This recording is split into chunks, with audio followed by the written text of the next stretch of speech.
नमस्कार दोस्तों, आज शुरू करते हैं साइमन कमीशन की भारत यात्रा। इससे पिछले क्लास में आपने जो पढ़ा था कि 1928 से पहले भारत में अशोक आंदोलन का बंद होना, उसके बाद स्वराज पार्टी का उदय होना, स्वराज पार्टी के बाद और कौन कौन से इफेक्ट पड़े। तो उसके बाद स्वराज पार्टी के बाद बेलगांव सेशन, 1925 में सी.आर. आजाद की डेथ। तो ये छोटे-छोटे इवेंट्स हैं। अब थोड़ा आगे की स्थिति देखते हैं।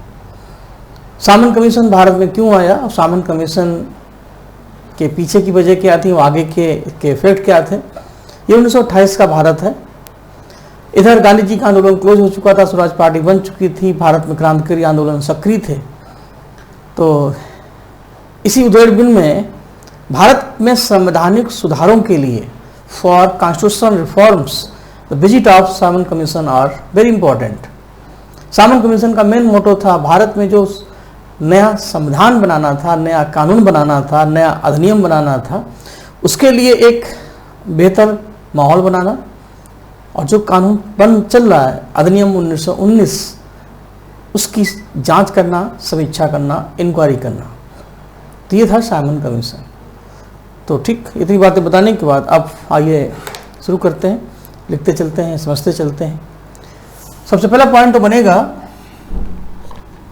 कि साइमन कमीशन का भारत में आने के पीछे उद्देश्य क्या है। ऐसा तो है नहीं कि ऐसे ही आया घूमने फिरने, खाएंगे पिएंगे ऐश करेंगे और क्या, ऐसा नहीं। इसका जो उद्देश्य है, जो क्वेश्चन बनते हैं, भारत में नए संवैधानिक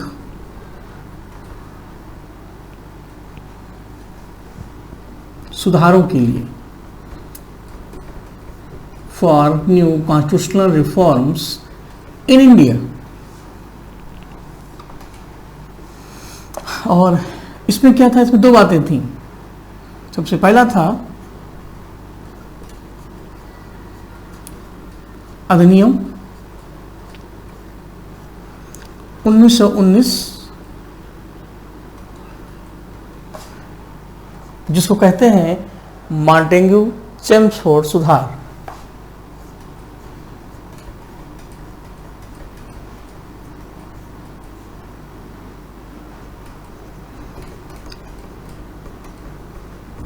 उन्नीस के भारत में चेम्सफोर्ड गवर्नर जनरल थे, मॉन्टेग्यू भारत सचिव थे। ये इवेंट हमने जानबूझकर हटा दी। जब आप 1935 का एक्ट पढ़ेंगे तब हम इन दोनों को एक साथ कंपेयर करके पढ़ाएंगे। बस इतना जानना है कि भारत में अधिकतर एक्ट जो हैं वो अलग अलग गवर्नर जनरल भारत सचिव के साथ में हैं। इससे पहले 1909 का मैंने एक्ट पढ़ाया था, मिंटो मार्ले एक्ट। तो 9 के बाद 10 और जोड़ दीजिए तो 19 हो जाता है। तो अगला है मॉन्टेग्यू-चेम्सफोर्ड एक्ट। तो इसका मतलब ये हुआ कि 1909, फिर 1919, फिर 1929 ये गैप था। तो ये एक्ट हो चुका था, ये हो चुका था। साइमन कमीशन इन दोनों के बीच में आया। वो चाहता था, यानी ब्रिटिश चाहते थे कि 1919 के एक्ट को चेंज किया जाए। तो 10 साल में बहुत चीज़ें बदल जाती हैं और भारतीयों की कुछ नई मांगे हैं, तो उनको भी थोड़ा सा लालच दिया जाए, भारत में उलझाए रखा जाए। तो कुछ मांगे मानी जाए, कुछ मांगे ना मानी जाए, तो सब कुछ सही रहता। तो अगला अधिनियम हमारा 1929 में बनता। लेकिन साइमन कमीशन का बाइकाट करना, सैंडर्स की हत्या, कई ऐसी रीजन हुए कि भारत में कोई माहौल नहीं मिल पाया। तब हमने लंदन में गोल में सम्मेलन शुरू किए जो लगातार 3 साल हुए, 30, 31, 32। और वहाँ पर साइमन कमीशन की रिपोर्ट को प्रेजेंट किया गया। उसी के सुझाव से भारत में एक नया अधिनियम बना जो है 1935, यानी 29 वाला 35 में पहुँच गया। तो इतनी बात है, इसमें आ जाएंगी।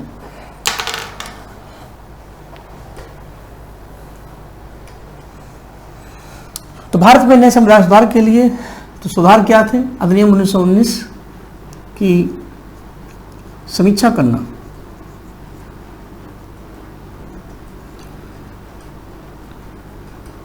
उसका काम था देखना कि इस एक्ट में क्या रखना है, क्या हटाना है, और एक नए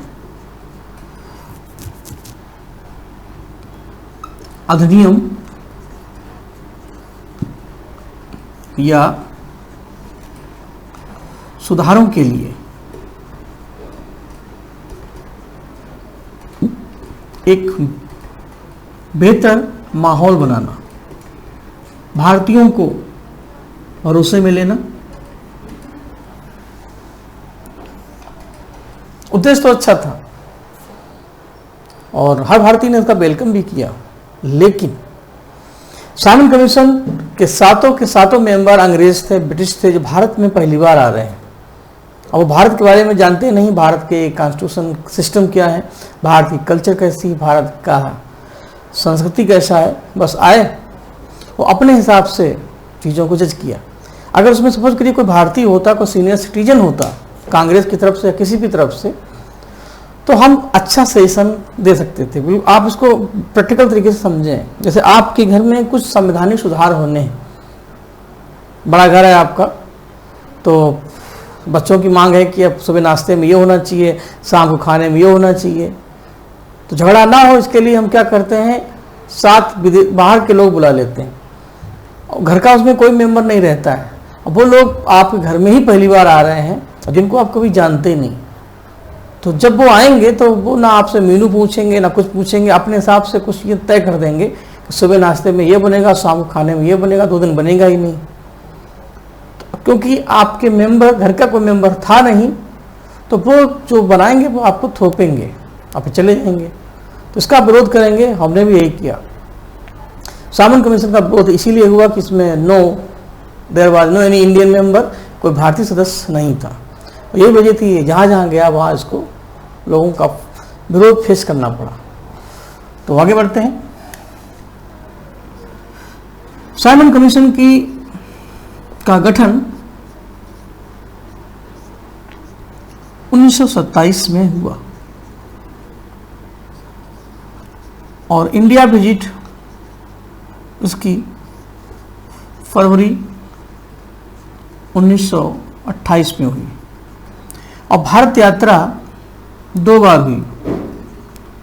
2 बार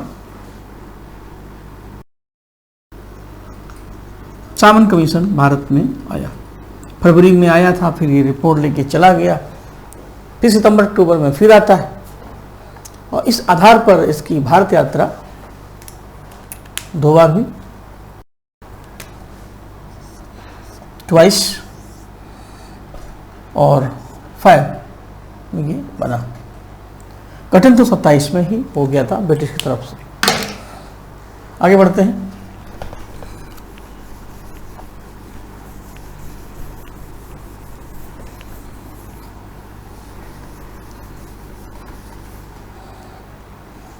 अगला पॉइंट जो निकलता है, इसके अध्यक्ष सर साइमन थे, उन्हीं के नाम से ये आयोग बना और मेंबर्स 7 थे और सभी सदस्य ब्रिटिश थे।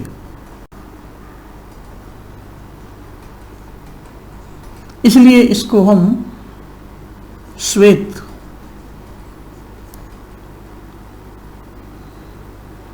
या वाइट कमीशन कहते हैं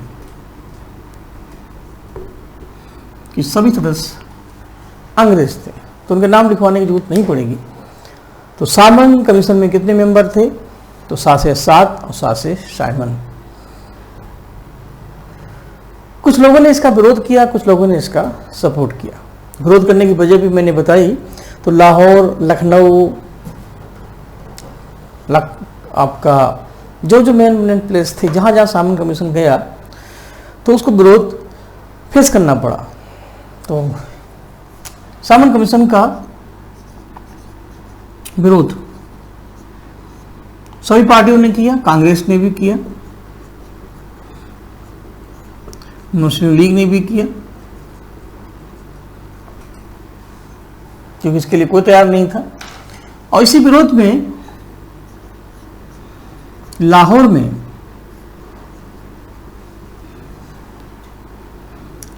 लाला लाजपत राय की मृत्यु हो गई। देखिए पॉइंट वही शेयर करेंगे और वही लिखेंगे जो आपके एग्जाम में आ सकते हैं, गाथा नहीं लिखवानी है।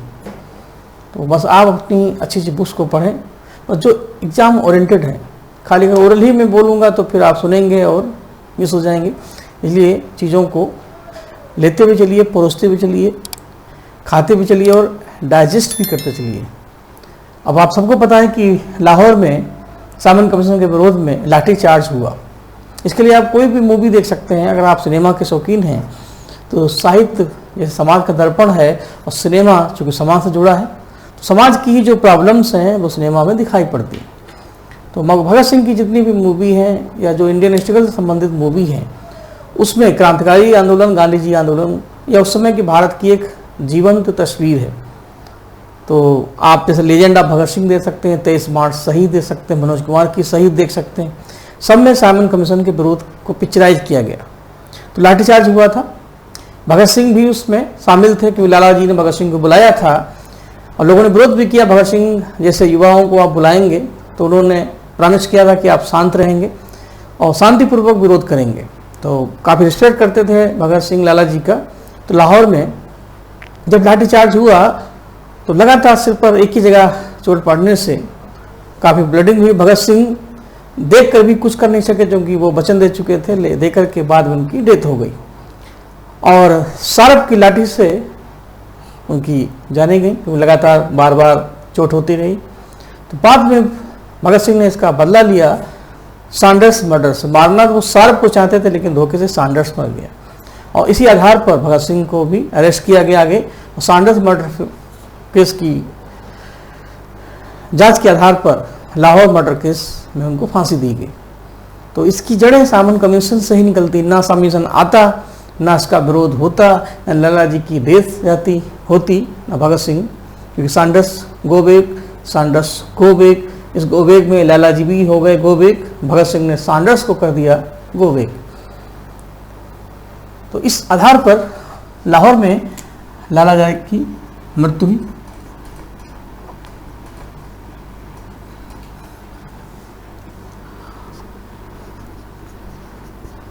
लेकिन समर्थन की अगर बात करें तो ये थोड़ा आपको अजीब लगेगा कि समर्थन भी किया किसी ने। दो नाम हैं डॉक्टर अंबेडकर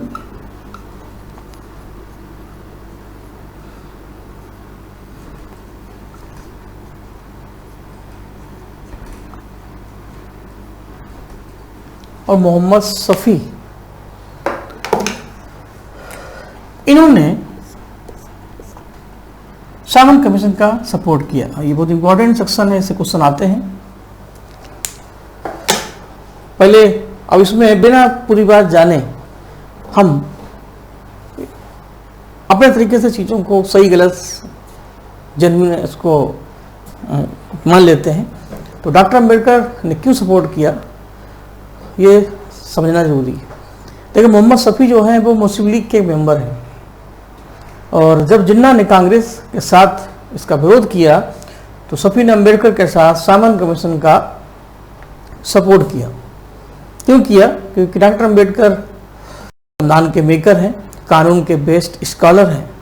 10 साल के बाद भारत में कोई नया संवैधानिक सुधार होने वाला था, 10 साल के बाद। तो हमने उसका विरोध किया। बस डॉक्टर अंबेडकर ये चाहते थे कि साइमन कमीशन को उनका काम करने दिया जाए।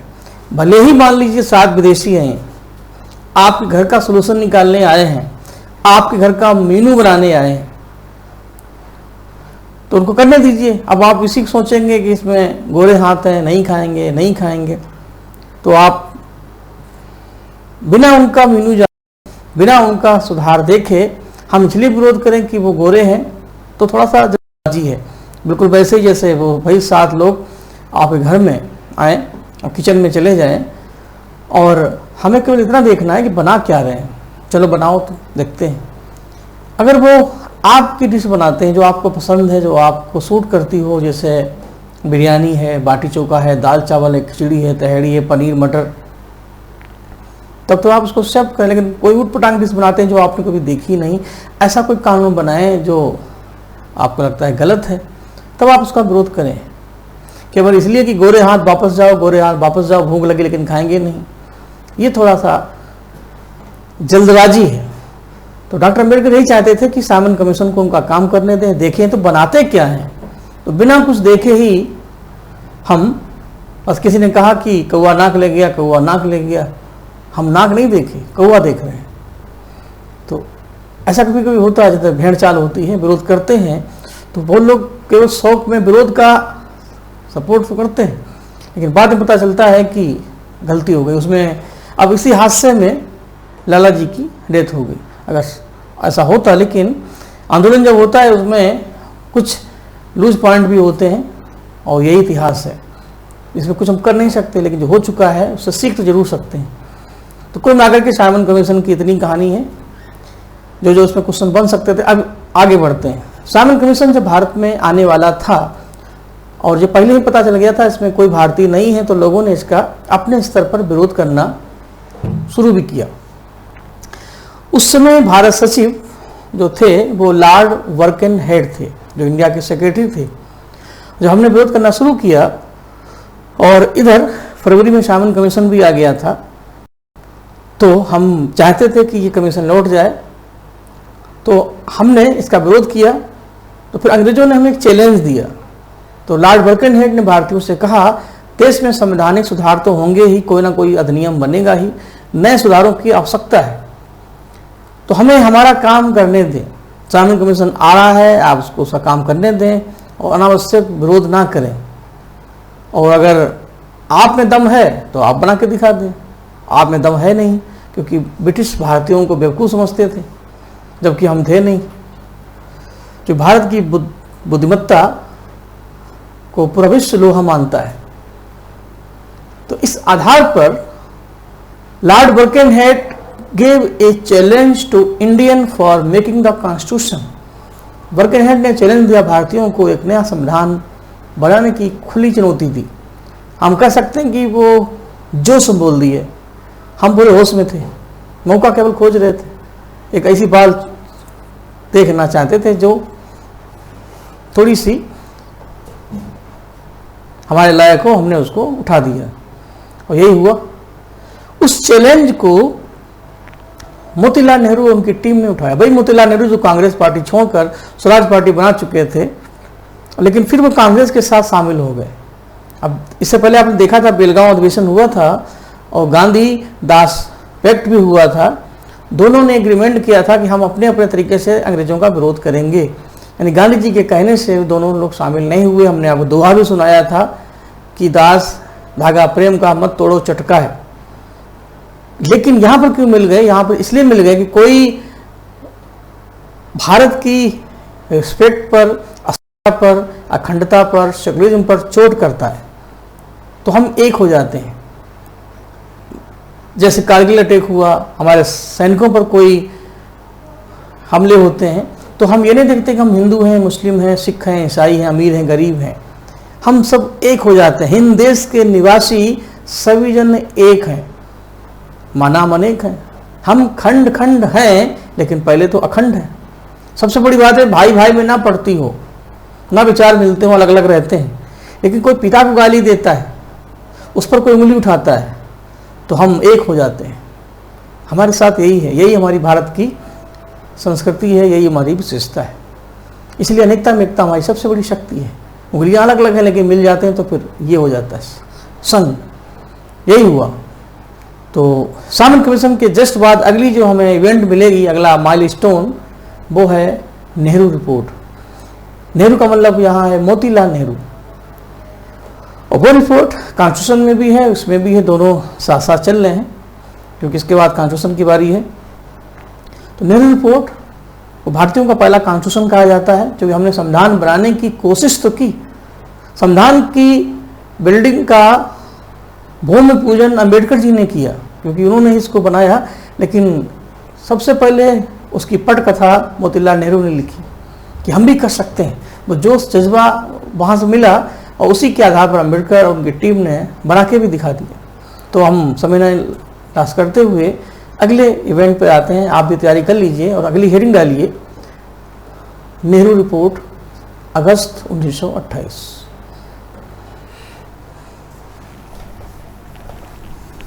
नेहरू का मतलब है मोतीलाल नेहरू रिपोर्ट, लेकिन शॉर्टकट इसको नेहरू रिपोर्ट ही कहते हैं।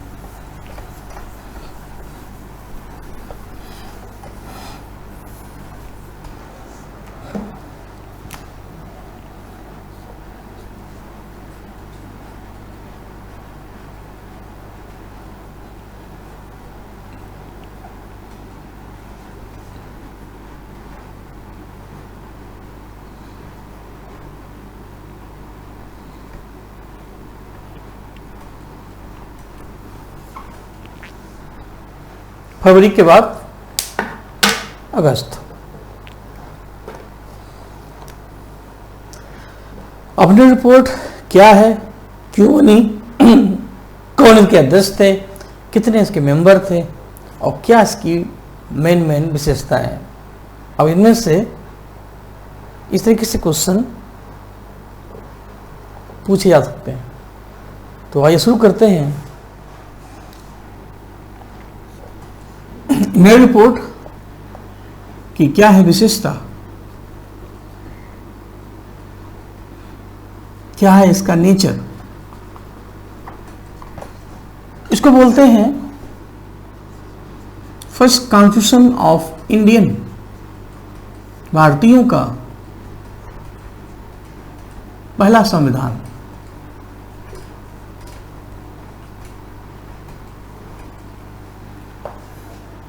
या ये भी कह सकते हैं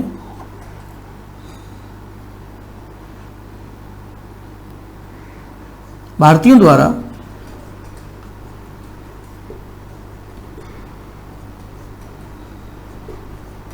संविधान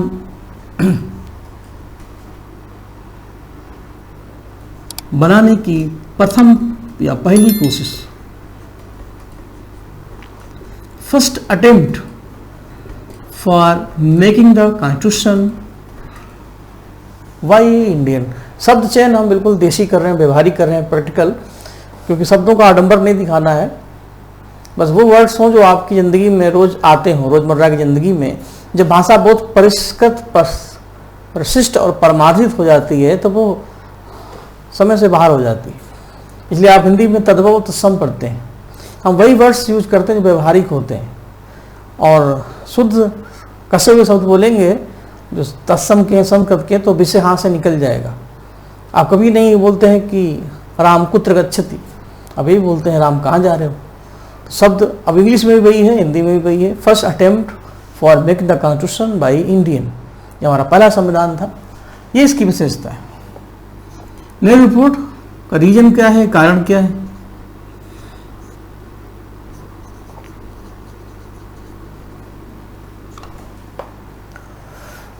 तो रीजन में इसका कारण था वर्कन हेड की जो चैलेंज थी, सामन कमीशन का विरोध किया। तो ऐसे शुरू करने का कारण था, किन की रिपोर्ट आई, उसकी वजह थी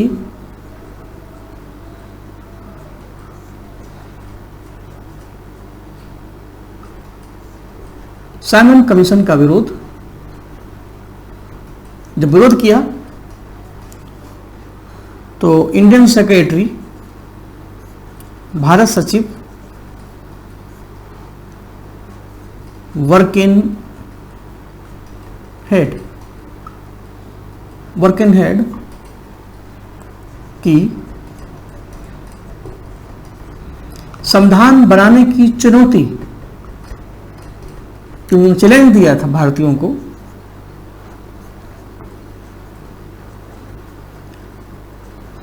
के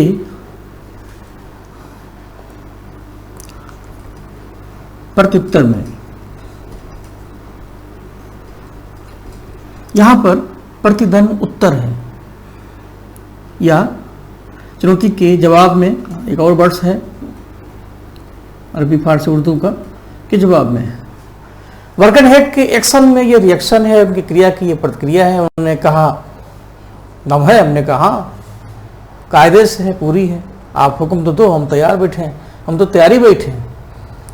बर्कनहेड, अब इसमें क्वेश्चन कैसे बनेंगे? क्वेश्चन सबसे महत्वपूर्ण ये भी है कि नेहरू रिपोर्ट किस ब्रिटिश के संविधान बनाने के चैलेंज का उत्तर है, रिस्पॉन्स है, रिएक्शन है। तो आंसर होगा बर्कनहेड। अब ऑप्शन में बर्कनहेड आ सकता है, मॉन्टेग्यू आ सकता है, मार्ले आ सकता है, नानाबी आ सकता है। तो बर्कनहेड ने चुनौती दी और हमने उसको एक्सेप्ट किया। तो भाई मैंने लिखा है सामरण कमीशन का हमने विरोध किया, विरोध करने में बर्कनहेड की चुनौती थी और उसी के प्रत्युत्तर में ये रिपोर्ट बन के आई। ठीक, आगे बढ़ते हैं।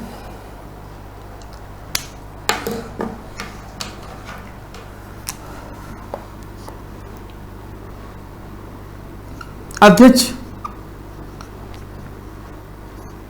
मोतीलाल नेहरू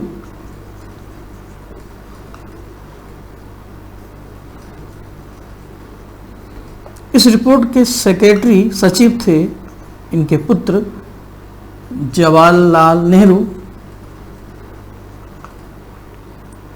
और अब आते हैं मेंबर्स पर। नीचे की जगह कम है, मैं ऊपर आ जाता हूं। साइमन कमीशन में टोटल 9 मेंबर थे। नेहरू रिपोर्ट में साइमन कमीशन में 7 मेंबर थे, 7 से 7 से साइमन। तो नेहरू रिपोर्ट में अगर पूछा जाए तो आपका आंसर होगा इसमें 9 मेंबर थे। तो यही हेडिंग में यहाँ पे ले आता हूँ। इनका पूछा भी जाता है कि कौन इसमें था नहीं था। जैसे आप संविधान पढ़ेंगे तो प्रारूप समिति में कौन मेंबर थे, तो नेहरू रिपोर्ट में कौन मेंबर थे, नहीं थे, या कौन कौन से थे, कितने थे। तो सदस्य में 9 थे।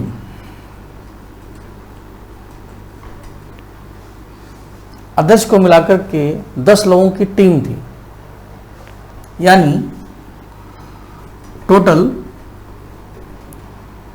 1 + 9 = 3। जो 1 है वो प्रेसिडेंट है। तो 9 सदस्यों में जब संविधान बनाया गया था तो हमने हर पार्टी के, हर दल के लोगों को इनवाइट किया। 2 मुस्लिम मेंबर थे और उदारवादी पार्टी के, आत्मीय सभा के, लिबरल पार्टी के, दलित वर्ग, सबसे, कांग्रेस की तरफ से। तो इसमें कौन कौन से नाम हैं? सुभाष चंद्र बोस,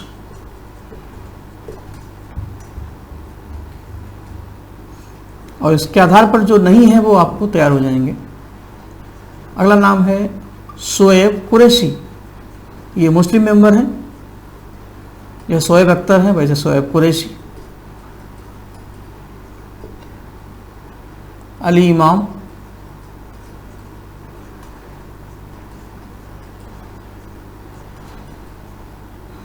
तो जरूरी नहीं कि पूरे नाम को आप हिट करें।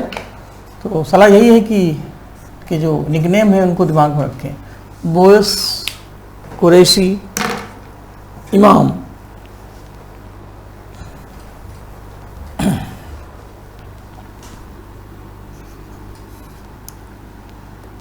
सिख वर्ग की तरफ से सरदार मंगल सिंह,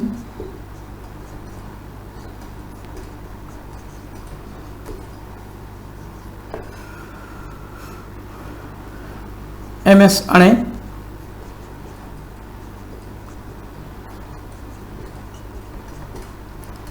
लिबरल पार्टी की तरफ से NM जोशी। अब इसमें फुल कुछ बच्चे होंगे जो दिमाग में चल रहा होगा कि सर फुल फॉर्म आपने बताई नहीं। तो कुछ नाम ऐसे हैं जो निकनेम से फेमस हैं, जैसे CR दास, AO ह्यूम। तो आता है तो ठीक, नहीं आता कोई दिक्कत नहीं। जैसे नारायण मल्हार जोशी इनका नाम है, लेकिन अनावश्यक क्यों एक्स्ट्रा दर्द लेंगे, वैसे भी जिंदगी में कम है क्या। तो जोशी, अणे, मंगल, ये सब इसमें मेन नाम है। ऐसे ही एक नाम है GR। अब GR में जो भी हो, आज तक हमने नहीं सोचा कि क्या है, मम्मी पापा ने नाम रखा होगा, लेकिन महत्वपूर्ण है प्रधान। GR प्रधान।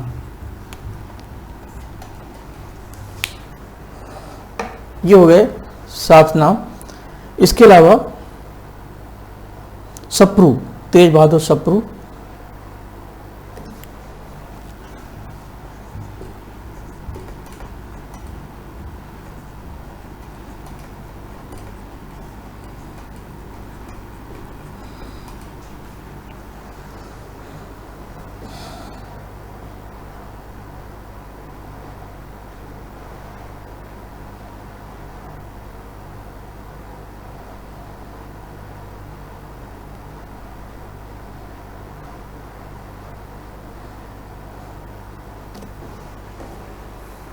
ठीक, एक नाम मिस हो रहा है। बोस, शोएब कुरैशी, इमाम, मंगल सिंह, अणे, जोशी, थाणे, हाँ सॉरी, मिस्टर थाणे।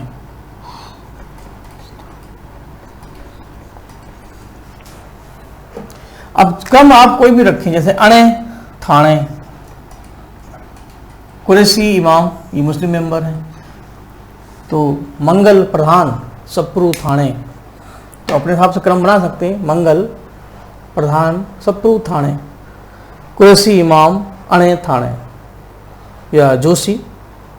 तो बोस, कुरैशी, इमाम, मंगल, जोशी, अणे, थाणे, सप्रू, प्रधान, दो नाम की कोडिंग कर दीजिए, 2-4 बार सेट करेंगे, क्योंकि अपनी क्रिएटिविटी आप खुद डेवलप करें। बाकी जो यूट्यूब और बाकी चैनलों में जो शॉर्ट ट्रिक्स आती हैं, उसमें होता क्या है कि हम कॉन्सेप्ट को क्लियर किए बिना केवल कोड नंबर याद कर लेते हैं। खुल जा सिम सिम, खुल जा सिम सिम, ये नहीं पता कि कैसे खुलता है, बस याद कर लिया। एग्जाम तक आते आते भूल गए कि खुल जा क्या, सिम सिम की और कुछ। तो जब चीज़ें पता रहती हैं तो ना भूलें, इसके लिए ट्रिक जरूरी है। तो इस आधार पर इसकी भी कोई ना कोई ट्रिक होगी, लेकिन हम ट्रिक में न उलझते हुए कॉन्सेप्ट पर भरोसा कर रहे हैं। इसमें फिर आप अपना खुद का दिमाग लगाएं, सोचें, तो कुछ ना कोई रास्ते निकल आएंगे। और नहीं, कुछ नहीं करना तो अपने हिसाब से मैंने बताया, इमाम कुरैशी एक नाम है, अणे थाणे दूसरा नाम है, मंगल जोशी तीसरा नाम है, तो बाकी बोस, प्रधान, सप्रू तीसरा नाम। इस तरीके से आप 3 नाम बना दीजिए व्यक्ति के, ये भी हो जाएगा। आप सोचेंगे तो बहुत अच्छा कर लेंगे, क्योंकि अपने पर भरोसा जब तक नहीं है तो कितना भी अच्छा सिखाए सब बेकार। सदस्य के बाद अब बारी आती है नेहरू रिपोर्ट की। रिपोर्ट क्या है? हमने संविधान बनाया 9 लोगों की टीम ने मोतीलाल के साथ, और इस 28 अगस्त को ये रिपोर्ट प्रेजेंट की गई। मैंने फिलहाल अगस्त ही रखा है कि डेट वगैरह में ज़्यादा उलझाएंगे नहीं। तो नेहरू रिपोर्ट में कई ऐसी बातें हैं जो आज भी हमारे कॉन्स्टिट्यूशन में है, और उसी के आधार पर इस रिपोर्ट में बहुत कुछ है जानने को, लेकिन गिनती के 2-3 पॉइंट्स हैं, उनको हम डिस्कस कर देते हैं। अगर आना होगा तो उसमें से मिल जाएगा। तो अगला पॉइंट इसमें बनेगा नेहरू रिपोर्ट की प्रस्ताव या सुझाव, सजेशन।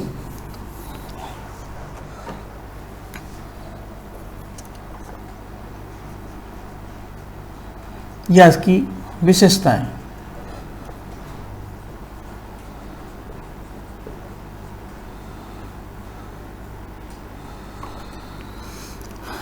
नेहरू रिपोर्ट की सबसे पहली डिमांड यही थी कि भारत में एक संघीय राज्य व्यवस्था हो।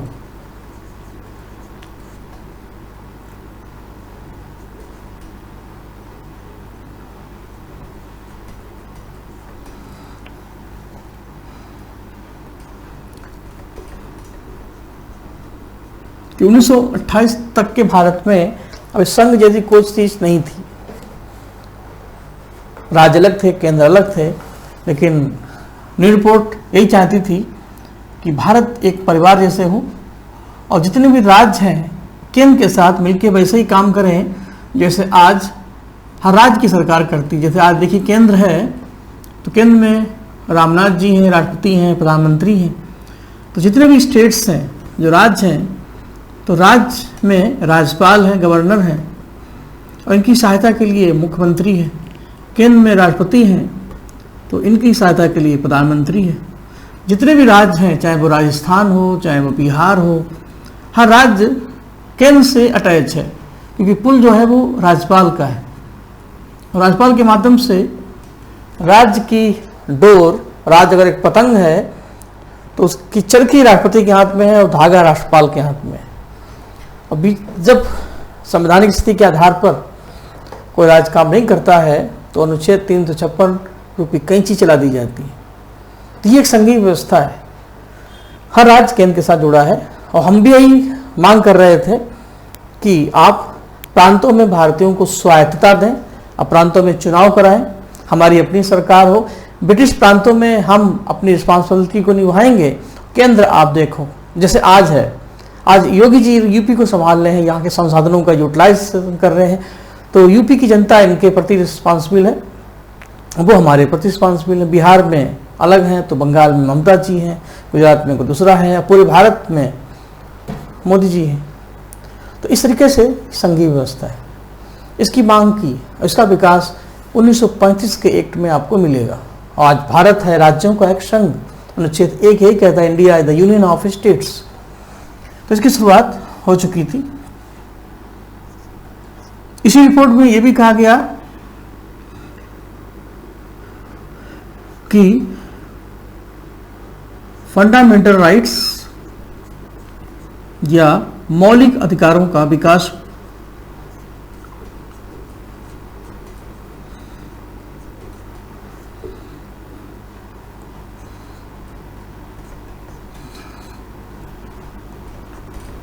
इस रिपोर्ट में मौलिक अधिकारों का पहली बार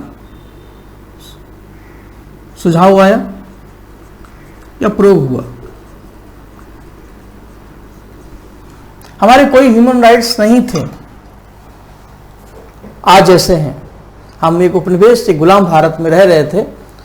तो इस रिपोर्ट में कहा गया कि हमारे भारतीयों को 19 संख्या चाहे तो आप लिख सकते हैं फंडामेंटल राइट्स मिले।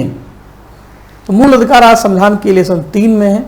टोटल 6 टाइप के मूल अधिकार हैं, जो पहले 7 थे। संपत्ति का अधिकार 44 अमेंडमेंट में रिमूव है, और बाकी 6 जो मूल अधिकार हैं, समानता का अधिकार, स्वतंत्रता का अधिकार, शोषण के विरुद्ध अधिकार, धार्मिक स्वतंत्रता का अधिकार, शिक्षा और संस्कृति संबंधी अधिकार और संवैधानिक उपचारों का अधिकार, आज ये संविधान में जिक्र है। जो हमने ब्रिटिश भारत में बहुत कुछ फेस किया, ना बोलने की आज़ादी थी, ना घूमने की आज़ादी थी। बोलते थे तो रॉबर्ट एक्ट लग जाता था, पेपर वाला प्रेस निकलता था, प्रेस से पेपर निकलता था तो वर्नाक्युलर प्रेस एक्ट लग जाता था। तो इस रिपोर्ट में कहा गया कि भारतीयों को ह्यूमन राइट्स मिले। तो जब आप संविधान पढ़ते हैं तो पूछा जाता है कि मूल अधिकारों का स्रोत क्या है, तो लोग अमेरिका लगा देते हैं। अमेरिका तो है, लेकिन वो तब है जब संविधान बनना शुरू हुआ। लेकिन बिफोर इंडिपेंडेंस, स्वतंत्रता से पहले, first concept of fundamental rights, मूल अधिकारों का पहला विचार, पहला प्रयास, पहला सुझाव, पहला सजेशन कहाँ से आया? यहीं से आया, नेहरू रिपोर्ट से आया। तो ये भी बहुत इंपॉर्टेंट क्वेश्चन है, इसमें भी है और उसमें भी, तो ये ध्यान रखिएगा। इस रिपोर्ट में ये भी कहा गया कि जो प्रांत हैं भारत में,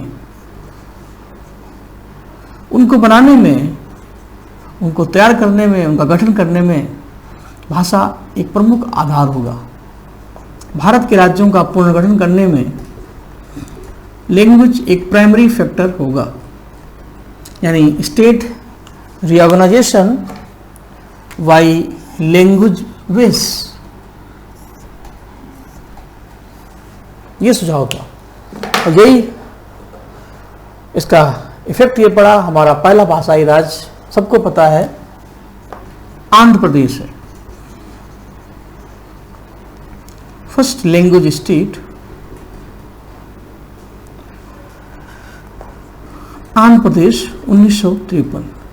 संविधान जब आपको मैं पढ़ाऊंगा तो उसका पहला लेसन ही यही है, making of the state reorganisation, राज्यों का पुनर्गठन। तो आंध्र प्रदेश बना, उसके पीछे नेहरू रिपोर्ट भी एक वजह मानी जाती।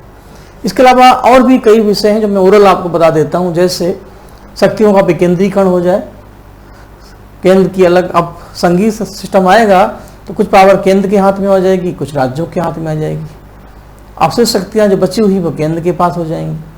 इसी में एक पृथक न्यायालय का भी ऑप्शन था, सेपरेट कोर्ट, जो आगे चलकर के सुप्रीम कोर्ट जो बना, यानी 1935 का जो एक्ट है, उसके लिए इस रिपोर्ट ने एक पिच तैयार की, एक पृष्ठभूमि तैयार की, एक नींव तैयार की, एक जड़ तैयार की। और यही सारी बातें आगे मिलती हैं। और एक और बात, इस रिपोर्ट में अभी भी यही हमारी मांग थी कि भारत में होम रूल आ जाए। यानी 1916 का जो आपने आंदोलन पढ़ा था एनिवर्सेंट का, क्या मांग थी? ब्रिटिश शासन में रहते हुए प्रांतों में भारतीयों को होम रूल मिले, यानी सुशासन मिले। यही संघ है। होम रूल आ जाएगा, इसका मतलब क्या है? केंद्र में गवर्नर जनरल रहेंगे, राज्य में भारतीय लोग अपनी सरकारों को चलाएंगे और वो राज्यपाल के माध्यम से, लेफ्टिनेंट गवर्नर के माध्यम से गवर्नर से जुड़े रहेंगे, जैसे आज जुड़े हैं। तो अभी भी हम होम रूल की मांग पर टिके थे। 1916 से लेकर के 1928 तक हमने होम रूल को अडॉप्ट किया, यानी ब्रिटिश औपनिवेशिक स्वतंत्रता। लेकिन जब अंग्रेजों ने हमारी रिपोर्ट को फाड़ के फेंक दिया, देखा ही नहीं, रद्दी टोकरी में डाल दिया, जो कि खिसियानी बिल्ली खंबा नोचे, जब उन्होंने सपने भी नहीं सोचा था कि भारतीय ये कर सकते हैं, तो अब जाहिर सी बात है कि वो मूड ही नहीं था, क्योंकि नियत में ही खोट था। तब हमें लगा कि ऐसे काम चलेगा नहीं। तो फिर जाहिर सी बात है, जब बहुत कोई इग्नोर करता है तो अंदर से आप एग्रेसिव हो जाते हैं और आप में प्रतिक्रिया आ जाती है। तो इसके बाद कांग्रेस का लाहौर अधिवेशन आप पढ़ेंगे अगले क्लास में, तो उसमें पहली बार हम बात करते हैं पूर्ण स्वराज की। अब वक्त आ गया है कि हमें पूरा भारत चाहिए, हम राज्य में भी रहेंगे, केंद्र में भी रहेंगे, अब तुम निकल लो। तो यहाँ पर पहली बार पूर्ण स्वराज की बात आती। उससे पहले औपनिवेशिक स्वराज, तो ये भी पॉइंट में जोड़ देता हूँ। होम रूल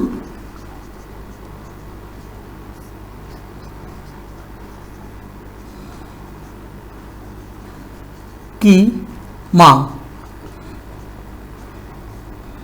को रिपीट किया गया, दोहराया गया।